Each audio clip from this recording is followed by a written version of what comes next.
great pride, I announce زه په ویاړ سره نن اعلان کوم چې روشن د افغانستان لومړنی مخابراتي شرکت دی چې د سیم کارت ثبت یا رجسټریشن ملي پروسه یې د اترا محترمې ادارې اړوند طرز العمل مطابق او د جناب ناب وزیر صاحب رهبرۍ او مدیریت سره سم په بشپړه بریالۍ او قانوني توګه پای ته رسولې ده.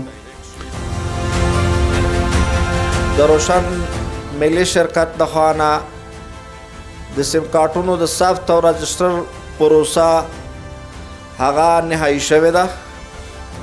په دې خاطر باندې دغه محفل دایر شوی، دغه جلسه جوړه شوې.